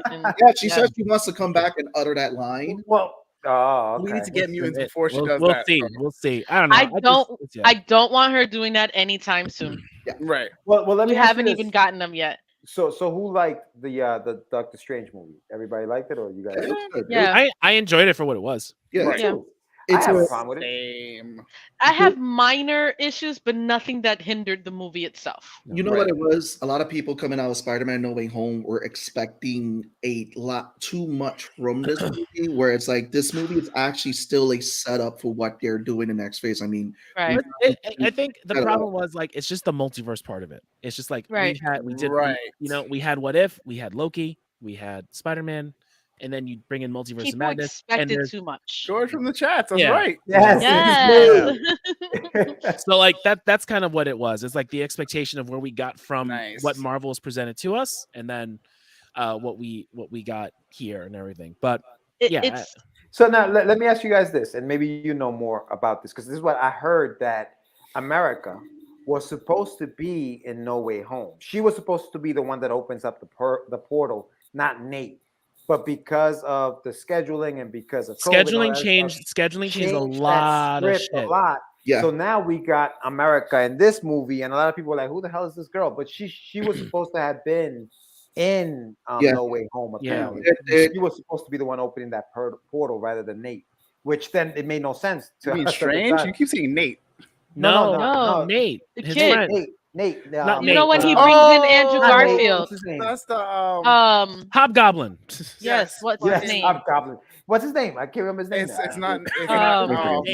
Shit. He's Google. Hold on, because I can't think of it either. He's Peter's best friend. Yes. Peter's best friend. Oh yeah. COVID shifted also a lot of their scheduling. A lot of the scheduling, so it kind of threw that. Ned leads. Yes. Close enough. So that threw that off, which then threw off the other stuff. Nate opened the portal with the. Yes. So that's why I think that's why she seemed forced. Like she was like, "Did we just throwing this girl in there?" But I love the power, dude. Like what? Like you know what I mean? Like I love it's Mephisto. that. It's Mephisto. I mean, I didn't think it was forced. Or not. We had to bring her in, and she's one of those characters where like we have so many existing characters where we don't need to like focus in on them or like we already know who they are. We can focus in on this brand new character, and we know what she's about. She can naturally travel through the multiverse. She doesn't know where her power is because she hasn't learned how to control it. And we know they're setting up the Young Avengers anyways. Like that they need to bring her in like somehow. And I mean, what other development do you need from? And there are no variants of her. Like there are no variants of her. She's the only one, which was dope. And it was we established it. Let's move on. Yeah, let's move on, and that's it. You know. And now we got her. I don't know. I love it. I don't know. I think going down this rabbit hole of like Agatha was a scroll. You know. Well, that's a theory I put in the chat that I think that we may see and me and Lowell going back and forth on it where we may see that She-Hulk may touch up on how Ruffalo's character was depowered at the end of Shang-Chi, that he was himself. Right. But it's like we've been talking about that whole thing, like who's actually going to be a Skrull in Secret Invasion. I'm like, I'm throwing that whole theory out there, like maybe that version of Bruce Banner was a Skrull. Who knows? That is just way out there. But I'm just going to throw it out there because if it happens, Wong was it last week? We threw a Wong theory. Yeah, we did. We did say Wong could possibly be a Skrull because he was not the best Sorcerer Supreme. George, who do you want to throw in there? Who do you think was a Skrull who will probably be revealed in Secret Invasion? Who is a Skrull? You think? I did think Wong was one, bro. Like I was like, wait, this guy's like the worst. Yeah, we are. You know what I mean? So yeah, I think he might be, man. Yeah, I think so. I wouldn't be surprised if he comes out to be one of the guys we've seen all along, and he's actually a Skrull. It's funny, but probably a bunch of sorcerers could be because remember they have pockets all over the world. Yeah, that's true. Mm-hmm. And they all follow him. The other thing too could be Sharon Carter could be a Skrull. That's one way you could write that because people felt like a lot of people think that. There's a lot of theories. I think we made that theory when it came out. Yeah. I wouldn't be surprised for that. I try to stay away from the theories. I don't want to over expectate or over analyze because then you get these high hopes and expectations, and when they don't happen, you're like, oh, it wasn't good enough, and that's never really the case. Or you end up owing Tone a sandwich. Listen, that hot take was really bad. It was. That was a bad hot take, especially when the show told you no, it's Loki. I have a good take. If you guys aren't listening to Batman Unburied, go do yourself a favor and go listen to that. What is that? So, Tone, pitch it for me, please, because you probably do a way better job than me. Okay, so it is a audio drama that is on Spotify, in which we have a fully decked out cast playing the characters. It seems like it's an alternate universe from what we're understanding because Thomas and Martha are alive. Bruce Wayne in that first episode, he is not the Caped Crusader. He is a doctor like his father. And there is a murderer called the Harvester on the loose. And he literally does exactly that. He harvests your organs and leaves notes, and it's really fucking creepy. But the selling point for me from Law was this cast. We have Lance Reddick as as Thomas Kent. Thomas Wayne. Thomas Wayne. We have Jason Isaacs as Alfred. Yep. We have Winston Duke as Bruce Wayne, which was awesome. Ashley Birch as Vicky Vale. Gina Rodriguez as Barbara Gordon. John Rhys Davies as Dr. Hunter. Sam Witwer as the Harvester. And then we also found that Hassan Minhaj is playing the Riddler.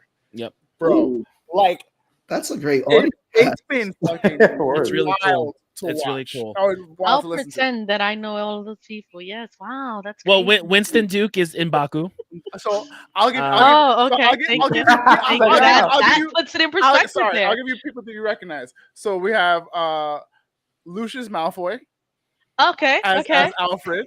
Oh, I like that. Speak my language, please. I got you. We have Jane the Virgin. You're on a fucking pop culture show. Don't know the fucking actors. I don't know their names. Okay. Listen, Gina. Oh, sorry. Barbara Gordon is played by Jane the Virgin. Okay. I see that. This Dr. Hunter is played by Gimli from Lord of the Rings. Really? Yes. Okay, that works. I like that too. So Thomas Wayne is played by I don't know if you played Destiny. Okay, no, that's fine. Have you watched John Wick? Yes. Okay, the guy who checks you in. Yes. The black guy who checks you in. I like his voice. Yes. Oh, good shit, kid. Or if you watch Funny or Die, Toys R Me. No, I don't know. You lost me there. That shit's so Vicky Vale is played by the girl who she plays a lot of things. Tiny Tina. She plays Aloy in Horizon Zero Dawn. Okay. It's a whole bunch of stuff. We have Bruce Wayne played by M'Baku. Okay. And then Hassan Minhaj is he was a correspondent on The Daily Show. Right. And then he did a Netflix show. Oh, I know him. Yes, I love him. Okay, got it. There we go. Good Let's job. go, Tom. Yeah. Wow, you guys did a great job. Michelle, yes, it is a exclusive podcast that is on Spotify. Yes. It releases 2 episodes a week. I believe the we're Joe on Rogan episode podcast as the #1 podcast on Spotify right now. Yeah, I did. It replaced Joe Rogan. Get out of here. Really? Yo, from that alone, and then the casting, I was like, I gotta listen to this. So it's really good. So like those first 2 episodes, when you like, because Bruce is I forgot what the name. He's a forensic pathologist. So he dissects he does the autopsies for the bodies, right? Oh, okay. The audio in regards when my man is cutting into the bodies and plopping the organs onto it's like I'm driving and I'm like, oh, what? It's like What's sound, the name of the thing again? the sound quality and the Batman Unburied. How long is it? How long is it? 30 minutes. Each episode 30 minutes. Yeah. Really? Yeah. And then Awesome. the guy who plays the Harvester, the bad guy, he's really fucking creepy. So Sam Witwer is Darth Maul in Rebels. Mm-hmm. And he is he's the apprentice in Star Wars Unleashed. Oh, okay. He voices the character. Like I know those are the main 2 that people would know him for. I know him from Being Human. He was the vampire in that, and I know him from a whole bunch of other shit. George, I got a question for you. Yo. So when you get to listen to this audio drama, I want to know, like, after you listen to it, would you ever consider turning Wonder Duck into an audio drama? I don't know. I have to listen. Yeah, I mean, that sounds cool. But I mean, I have to listen to it. Wait, talk about I missed a lot of this from Michelle. So we got DC Multiverse. All right. Everyone loves Winston Duke. Mm-hmm. It's M'Baku. I love it. Love it. Love it. Oh, that was funny. So George, what we're gonna do now? Yes. Drop that plug. Oh, okay. All right. Well, if you're watching this, first of all, thank you guys. Thank you guys for having me on the show. But if you don't know, The Adventures of Wonder Duck is on Kickstarter right now, and I have 3 covers available for you. You have the main cover, you have the homage cover from Amazing Spider-Man 300, and you have the cover that I did for the Adventures of Wonder Duck. And this is the 5th chapter in an 8-chapter, first arc of the book. The first 4 are inside this book that's also available on the Kickstarter. And you got someone volunteering. I will voice a character that can sound like me and probably 2 other people. Let's go. So if you guys haven't yet, go to the Adventures of Wonder Duck, pledge today. The campaign is live until June 1st. I have a lot of really cool rewards on there. And if you pledge now while we are on here, I am including this into anybody's physical pledge, but you also have to subscribe to the channel. So make sure you subscribe. And if you pledge, you're getting one of these. And like I said, it's going to go through June 1st. It's hey, listen, it's a book I created back in the 90s. Big fan of the Disney Afternoon. And Wonder Duck came from a character called Gizmo Duck. That's how I created it. And I've been working on that character ever since. Make sure you go on there, hit that pledge button. And thank you. Thank you very much for having me on the show, guys. I appreciate you. There we go. Yes. There we go. There we go. That's right. We all of you. You guys are amazing. Nah, man, we always love having you on the show, bro. We want to congratulate you on it. Again, it is super. It's super exciting to see that you kill the Kickstarter goals right now, and that you're continuing to push. We want to see more people get Wonder Duck in their hands, have it for their collections, get it ready for what was it? Christmas stockings, stocking stuffers. Because again, it is a great book to. And like you said, you also have a tier that if people donate that would also get an issue to a kid with a fund that you're working with from Chicago. Give them the inspiration. Yes. And again, and for those who, if you ever get to meet George at a convention, again, George is an inspiration person. He is a great person to meet and all that. And definitely fund the Kickstarter. Shut up, let him take your money.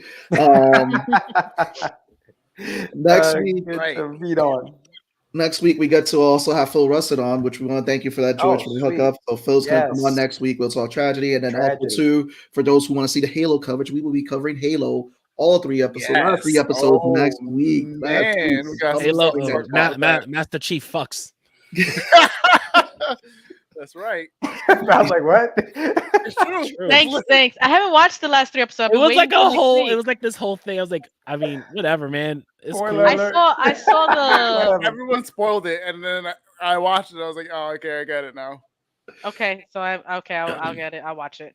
I only saw the one with Madrigal with this chick, the subplot girl with that we're not we don't really care about, but we're gonna get George to watch. I want to care about that plot check it so out. much, but I'm just like, Yo, Halo's on what? On Amazon? No, it's on Paramount Plus. Oh, Paramount Plus. It's with all the Star Trek stuff.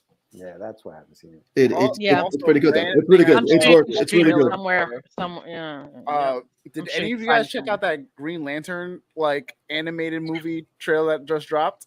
I haven't. I saw it. How many trailers? If y'all don't tell me, I don't know. I'll drop a link for it. Aldous Hodge, who is going to be playing Hawkman in the Black Adam movie, is voicing Jon Stewart, Green Lantern. One of the few good things that DC can do is animated movies. That's the only thing. Yeah, and just ripping the pages from the panel, which is what I want. It's honestly why I was excited. I was like, oh shit, they're doing a new I'm sorry. The Killing Joke was their failing point. We don't talk about that. We don't talk about that. Killing Joke wasn't horrible, but it wasn't great. Batgirl fucking Bruce, I was over it. I was like, I don't know why I'm watching this. And that shallow attempt for a gay best friend. I'm like, yo, y'all are just padding time when this book is just, it's a solid 45 minutes. Solid. And dude, I you got the original cast. Me too. I went to the movie theater to see it, and I was like, what? So disappointed. Why is she writing him? What is going on right now? Wow. It was so odd. Oh my god. Like, what the? It was terrible. That's funny. Terrible. And you had the original cast, and that was awful. Wow. Yeah, no, terrible. Kevin Conroy, Denton Road. But anyway, thank you guys again. Thank you all for tuning in to Nerds. Make sure if you're watching it on demand, make sure you're subscribing to Wonder Duck. You see how I got that transition? Wow. There you go. Michelle. Wow. Thank you. I agree, Michelle. It wasn't terrible. It was interesting. It was okay. I got a question. Great. I got a question. How many times have you watched it? About 3 times. Good Lord. Well, I would say 2.5. Wow. Okay, so the first time I watched it in the theaters. The second time I wanted to put someone else on. This was the story, whatever. And then the third time it was just because it was on. Okay. I happen to be around it. Yeah, Wow. no, I love Red Sun is so good, and the Dark Knight. Oh, that's We're giving George homework. He's writing it down. Word. yeah, I all the gotta watch animated all movies. these. Flashpoint. Well, they're all Flashpoint is great. Yeah, that's all Flashpoint. if you have HBO Max, like they're all They're gonna all be on there. They're Yeah. all on there. Yeah, they're all on there. I gotta check them out. Which is Yeah. beautiful. That's the one reason to keep HBO Max. Is right there. All of The these- Dark Knight Returns, though, like the 2-parter. Oh, Mhm. that's really fucking good. Yeah, I just went back through like and watched a bunch of them. Like I watched Hush. I watched Long Halloween not too long ago. Which How was Long Halloween? Long Halloween was really Long good. Halloween I was gotta good. watch it. Really Yeah, good. yeah, I The gotta Long watch that. Halloween was good. I must say I Yeah. enjoyed that Yeah. one a lot. A lot of what we saw in the Batman is in the Long Halloween. Yeah. Oh yeah, Oh, yeah. really? no. Okay. Oh, yeah. I know yeah, there's that some makes part. sense. Yeah, I knew. Yeah. That makes sense. Did y'all see the new trailer for The Boys? No. Yes. When is that dropping? That's coming out when? In June. 3rd. June. 3rd. Yo, Oh, like dude. I June? haven't finished season 2. Joe. There's so No, much in I'm June for us ready. to watch. I'm ready for it. Val. I you know. got Okay, homework, okay. kid. I do have homework. I'm writing it down because that one I Homework. gotta know. That one I have to know. This is Oh the homework God, for George damn and it. Val. This is the Yeah, homework no. for George and Val. You got Love, Seriously. Death, and Robots. You got The Boys. Yes. Yes. you got June Wait, 3rd. George, you didn't watch Love, Death, and Robots yet? No. Bro, Oh. That's this Friday. Yeah, Oh, is it? Love, Death, and Robots is a Yes. Robots.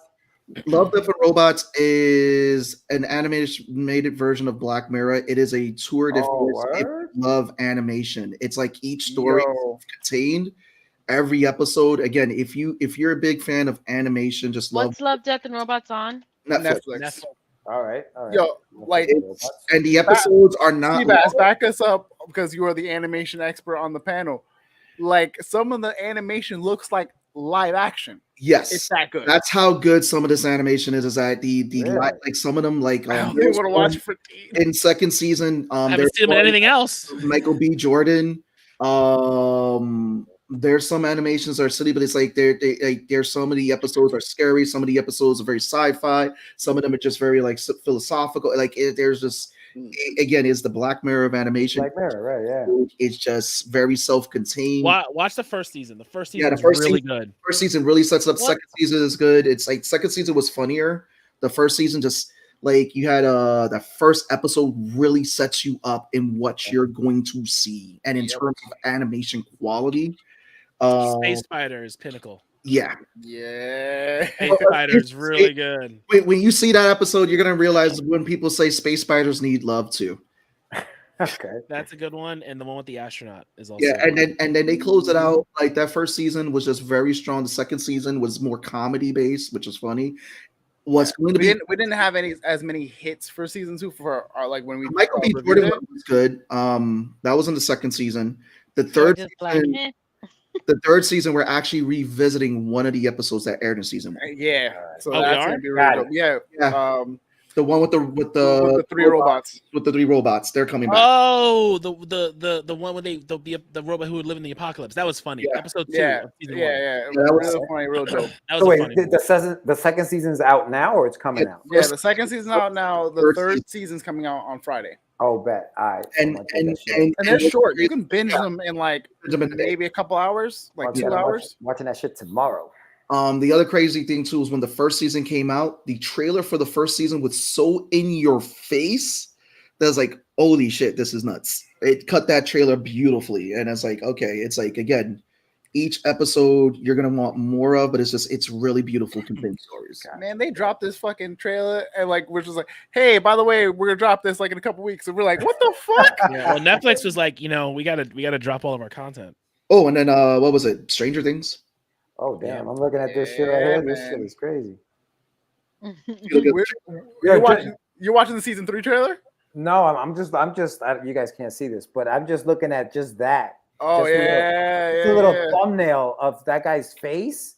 That I shit already is know which fucking episode too. dope, bro. It's dope. It is dope. Wow. Yeah. Watch it. Both you and Val are gonna come back, and be like, yo, that animation was sick. Yo, and I like Black Mirror, so this shit is like fucking all right. Yeah, if you like Black Mirror, you're definitely gonna like this for Yeah. sure. For sure. Yeah. And then definitely get the kaiju fights. Yeah, so it was Stranger Things to She-Hulk. Now we know it's coming out. We still got the Miss Obi-Wan. Marvel. Obi-Wan Obi-Wan is the Obi-Wan is next next week. show, and then Miss Marvel, and then I think Andor, and then She-Hulk. Damn. And at this Disney time, Plus anyway. Yes. and at this time too, we want to say rest in peace to some of the Arrowverse shows which are not returning. Yo. Yes. Oh, sorry. I mean, I'm not. I was down because like some of these didn't need to be made, but like, Listen. Legends finally gave us live action Booster Gold. The only reason why we are putting a memoriam is because Seabass is doing this. Okay, I'm gonna call a spade a spade. I could give a shit about the CW some of the verse. casting. I was here for Booster Gold. Listen, like, it doesn't do They anything else. did a better job at an expanded still laughing universe at me. than DCEU. Crisis was good. I was still My man is just talking into the void at this point. Like he was like, "Yo," he was like, "Oh yeah, things to watch," and he brought up some of the CW shows, and me alone were like, "Abso-fucking-lutely not, absolutely not. I ain't watching that shit." Okay, They lost me in season 3 of Arrow, and I never went back. I cannot do 20 plus episode seasons of multiple. I did it one time. I did it for Supernatural, and that shit was amazing. But I can't do it just for on-off stuff. It takes too long. Arrow had 6 seasons before the Flash. Come on, bro. The biggest thing was Arrow has the biggest things with those shows was because I was watching live and I would catch up. They'll be like, "Oh yeah," like they'll drop 4 episodes. They'll take like a 5-week hiatus, drop 1 episode, be gone for another week, and it's like, bro, like, what are you doing? Oh, that's that 20 episode bullshit. It's like, oh, we got the winter break, got the 2-week break, got the summer break. I'm not here for it. Oh, Scooby Natural is amazing. Scooby Natural. Oh, nice. yeah, was it's so good. It is Scooby so Natural. good. It is so good. Oh, It's really good. Like if you're into the show, it's even better. But when they brought in the Scooby-Doo characters into the supernatural world, it was it's really good. We got to make this a segment. We got to make That like sounds silly as hell, and I'm never watching it. It's awesome. It's awesome. I'm not going to tell you to watch Supernatural. It's 15 seasons of 20-something episodes. I would never. But I committed. But me and my wife committed to it, and we love it. No, thank you. And the final thing is we got a lot of anime dropping too. We got Shield Hero, we got Overlord coming back. So much anime dropping. When's the spin-off of Game of Thrones coming out? When is August. Yep. People Can't talk wait. I gotta study. It is a good year to be a nerd. Great. I keep saying it, but Jesus, so much We're living in a great time. So much, bro. Oof. Yeah, at least watch Supernatural. I don't think so. I mean, at least that episode. Yeah, Scooby Natural, man. At least that one. She's selling it. The show's really selling it. I'll pass. Oh, Wow. Yo, It's 45 minutes. You sat through them fucking Sony movies, fam. Yeah, but Sony is Marvel related. We're talking about DC Sony related. is the redhead This is not stepchild of Marvel. Supernatural's not DC.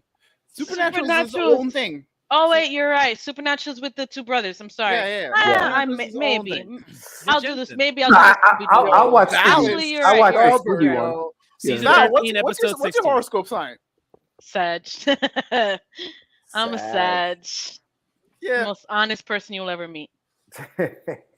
She's not lying. See Michelle on it. Dead ass. Michelle's on it right You're not now. lying. I ain't lying. You can watch DC. You can watch Supernatural. I'm Absolutely. gonna watch Scooby Natural. I'll watch it for Michelle. There you go. Next That's week. fine. Next week. When is Scooby Natural? Is what? Season Episode 13, episode 16. All right. Well, season 13. 13. Yeah, let me put this in my notes. Episode 16. I love that we give you guys homework. Yo, for real. I'm writing it down. Now you're going into it 13 seasons in, so some of the external I'm familiar. It's okay. I'm familiar with Okay. Supernatural. But, like, I when am they- familiar. when they get put into the Scooby world, it's like, Yes. Okay. Is it cool. just one episode? it's just one episode. Thank God. It's just Okay. an episode. It's not like that puppet episode from Angel. When they turned Angel into a puppet. Wow. It's bad. It was bad. It was when they just didn't like know what to do with TV anymore. But this has been another great episode. We did the Puerto Rican goodbye. Wow. Well, I mean, hold on. If you got another episode, I don't know if y'all watch Community. There's a great, fantastic Dungeons and Dragons episode. Yes. Question, guys: has anyone bothered to start C? I haven't, but I have an announcement, and I told the guys, and you may have seen it, that you can get 3 months free of Apple Plus, so that we can watch C. You can watch Ted Lasso because it's fantastic TV. Ted Lasso's amazing. Ted Lasso is amazing. And you can watch Severance because Severance is incredible. Severance is on my list because I know you said it was good. We're gonna talk C because we promised Val we're gonna do it. It's coming. Don't worry. Do C and Severance. I'm telling you. All right. I will do C. We will start C, but C and Severance. We will bring George back to the episode so Val could drill us all with the questions. Yes, indeed. The Puerto Rican goodbye. Not the Puerto Rican goodbye. We walked around the entire apartment, said goodbye to everybody, and stopped talk to everybody. Still outside, and now you're at the door. You know how often I used to get made fun of? Because I worked in a call center with the whole cubicle, so I would walk around and talk to everybody, and friends are waiting for me to leave, and I'm like, "Why do you have to say goodbye to everyone?" I was like, "I'm not saying goodbye to everyone, just some people."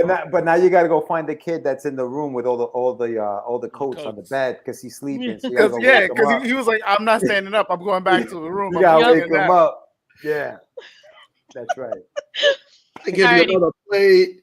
So tune in next week, guys. We got 3 episodes of Halo to talk about. Our guest, and I don't know who the guest is. Phil Russert, creator behind Tragedy. We're gonna get to talk Tragedy in the first 30 minutes of the show, and then we're gonna dive in Halo. I'm Black, Puerto Rican, Native American. Michelle, I feel you. Trust me. Trust me. Oh man, but guys, thank you so much for having me on. This was thank you for dope. being on. Always. We're proud of you, man. And thank you guys. Very happy. Listen, thank you guys for pledging. You guys are amazing. Thank you for pledging. I appreciate you. And I'll see you. I mean, listen, I'll be back for a C. Whenever you do C, let me know because I'm gonna watch that. Homie support homies. Yeah, I appreciate you, man, for real. We'll try to drag Sam in on that too. Hey, he don't do homework. That dude don't like homework. Nope. He watches the show while working out and then misses content. Yeah. What? What do you mean? Like, what are you doing? When did that happen? He was like, it happened. It happened in the 45 minutes. Good night, Michelle. I'm watching Supernatural for you. Yeah, word. All right. Let's get your boy Sebastian. And your boy Law. Your boy Tone from across the hall. With? Last but not least, B-Mac.